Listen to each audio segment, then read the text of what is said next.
à tous mes futurs compatriotes canadiens. J'espère que vous allez très bien. Moi, je vais bien. Merci encore pour tous vos likes. Merci pour tous vos abonnements. Je suis vraiment flattée. Je suis vraiment touchée par tous vos encouragements. Cela me va tout droit au cœur.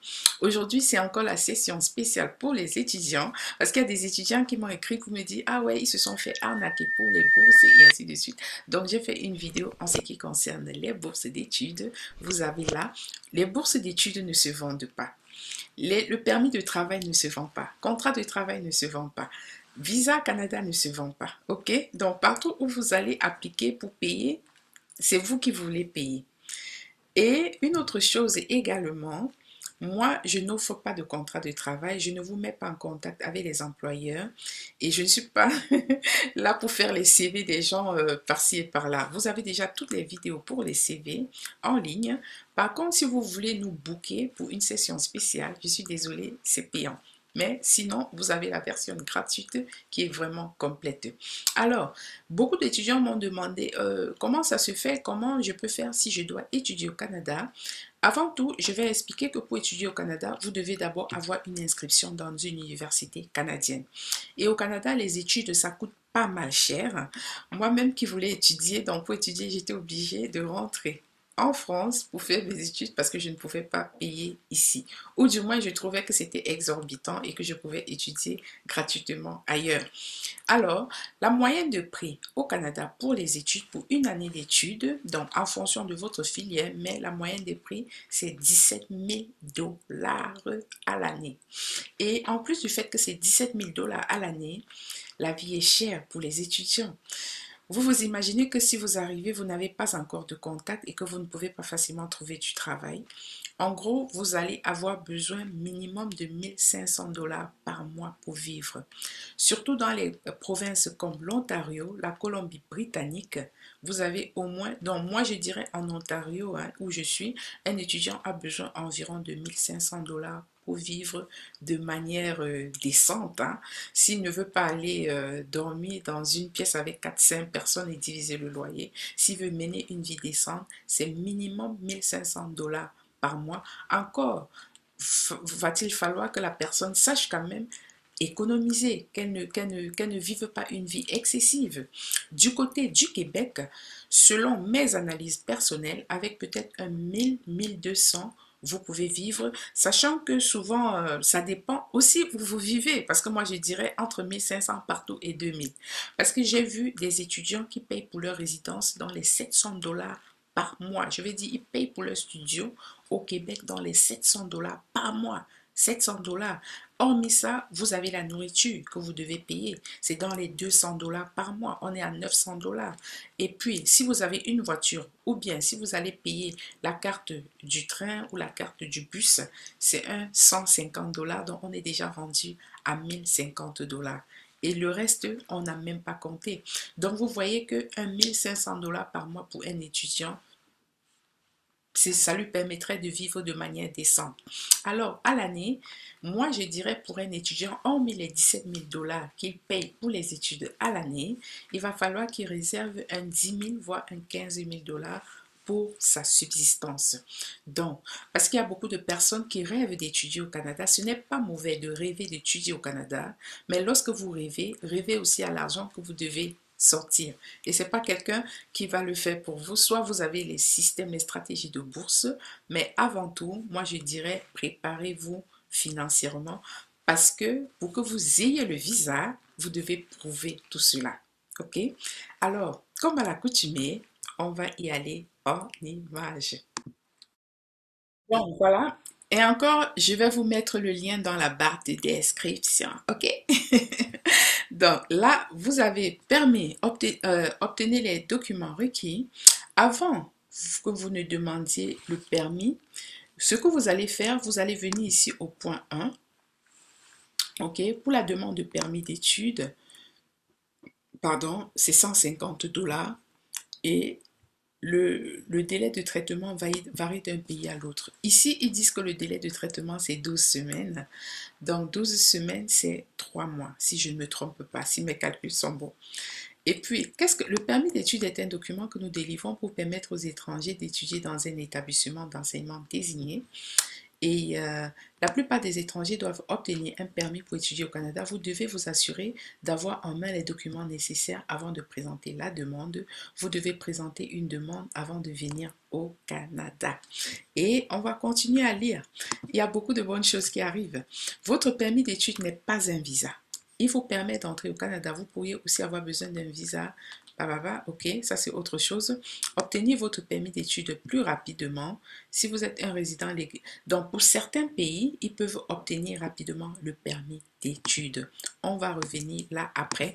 Combien de temps pouvez-vous rester au Canada avec un permis d'études? Si vous suivez des cours préalables, si vous, voilà, on vous raconte ici plus de 90 jours. Un permis d'études est habituellement valide durant vos programmes d'études plus 90 jours. Donc, si votre programme d'études est comme 3 ans plus 90 jours. Ces 90 jours vous permettent de vous préparer à quitter le Canada ou de présenter une demande afin de prolonger votre séjour. Il y a des possibilités de prolonger son séjour. Si vous suivez des cours préalables, si votre établissement d'enseignement vous demande de suivre certains cours avant que vous ne soyez accepté dans votre programme d'études principales, votre permis d'études sera valide pour la durée de ces cours plus 1 an. Lorsque vous acceptez, donc voilà, si vos études prendront fin après l'expiration de votre permis d'études, si vous ne terminez pas vos cours avant la date d'expiration de votre permis, vous devez présenter une demande de prorogation. Si vous terminez vos études avant l'expiration, voilà, votre permis cessera d'être valide 90 jours après la fin de vos études. Donc, on suppose que vos études se terminent en mars 2022, ok, et que le visa allait jusqu'en juillet. Donc, à partir de mars, vous avez terminé vos études, plus 90 jours, on va compter. Donc, on ne va pas compter de juillet, mais on va compter à partir du moment où vous aviez terminé vos études. Pouvez-vous retourner dans votre pays pendant vos études? Si vous quittez le Canada, pendant vos études, vous devez vous assurer de remplir toutes les conditions requises. Donc, vous allez lire les deux conditions-là. La suite maintenant, on va à la partie 2 qui peut présenter cela. Conditions, si vous êtes admissible, qui peut présenter? Si vous avez au moins 18 ans, vous n'avez pas à être vacciné. Ah, si vous avez moins de 18 ans, mais plus de 18 ans, vous devez être inscrit. Donc, voici les conditions d'admissibilité. Plus de 18 ans, vous devez être vacciné. Vous devez être inscrit dans un établissement désigné. Fournir la preuve que vous avez les moyens de payer. Ça, c'est ce que j'ai dit. Vos frais de scolarité, parce que c'est 17 000 $ par an, au moins. Vos frais de subsistance pour vous et les membres de votre famille qui vous accompagneront au Canada. On va voir tout en bas. Les coûts de transport de retour pour vous et les membres de votre famille qui vous accompagneront. Vous êtes respectueux des lois. Donc, on va vérifier votre casier judiciaire. Vous allez faire un examen médical. Vous pouvez convaincre un agent que vous quitterez. Donc, vous devez faire un courrier pour lui dire que vous allez quitter le Canada après les études. Obtenir votre permis plus rapidement par l'entremise de volets directs. Donc, voilà. C'est pour certains pays, ce n'est pas pour tous les pays, pour les visas rapides. Il y a surtout l'Inde, j'ai vu l'Inde, visa rapide. Je crois le Sénégal aussi, si je ne me trompe pas. Et puis maintenant, vos responsabilités. Lorsque vous étudiez, vous devez progresser vers l'achèvement de votre programme d'études. Pourquoi obtenir un permis d'études suivant? Voilà. Maintenant, on va aller aux documents requis. Documents pour demander le permis d'études, la preuve d'acceptation. Donc, ça, c'est pour votre université, si je ne me trompe pas, votre identité, preuve de ressources financières, important. Vous aurez peut-être aussi besoin d'une lettre d'explication que vous allez retourner, un certificat d'acceptation du Québec. Ça, c'est pour ceux qui vont étudier au Québec. Une déclaration de gardien si vous êtes mineur. Donc, voilà. La preuve d'acceptation, votre école doit vous envoyer une lettre d'acceptation dont vous payez l'école 1 an et ainsi de suite. Ici, on vous explique tout.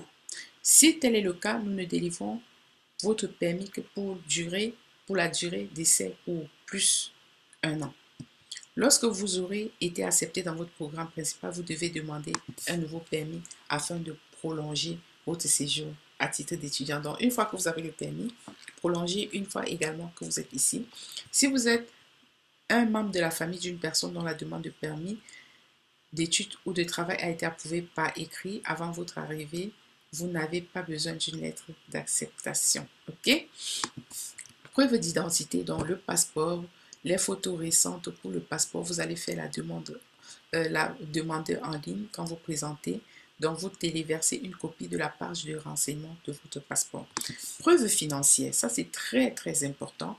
Vous devez prouver que vous pouvez subvenir à vos propres besoins et à ceux des membres de votre famille qui vous accompagnent pendant que vous êtes au Canada. Vous pouvez prouver que vous disposez de ressources financières. Voilà au moyen de la preuve d'un compte bancaire à votre nom. Parce que j'ai un étudiant qui avait raté à qui on a refusé le permis. Il m'a dit non, tout était au nom de son père. J'ai dit non, ça doit être en fait à ton nom. De la preuve d'un compte bancaire au Canada à ton nom. Si vous avez viré de l'argent au Canada, donc vous ouvrez un compte ici, on vire votre argent dans le compte. D'un certificat de placement garanti, donc on va virer, on va mettre ça dans c'est un CPG. C'est un compte, en fait, l'investissement n'est pas dangereux, mais il ne produit pas non plus. Donc on stocke votre argent à ce niveau-là.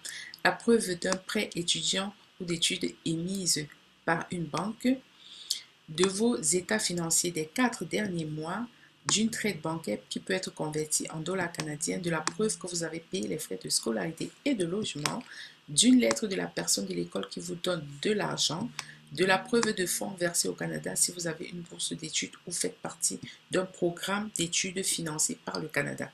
Donc pour la bourse d'études, vous devez leur présenter une preuve que voilà, vous avez une bourse à tel avec tel et tel montant, vos états bancaires.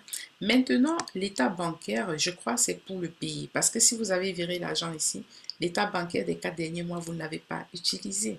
Les traites bancaires qui peuvent être convertis en dollars canadiens, la preuve que vous... Oui, ça, c'est assez facile. Donc, les deux premiers là, de la preuve d'un prêt étudiant ou d'études émise par une banque. Pourquoi vous allez prendre un prêt étudiant alors qu'il vous demande de prouver? En gros, moi, ce que je dirais, prouver au maximum, éviter des prêts et ainsi de suite. Parce que si vous avez comme un prêt étudiant, on va avoir l'impression que vous n'êtes pas capable, vous ne serez pas capable de payer. Par contre, une bourse, oui, si vous avez bénéficié d'une bourse, comme je vous ai montré dans la vidéo précédente, pourquoi pas?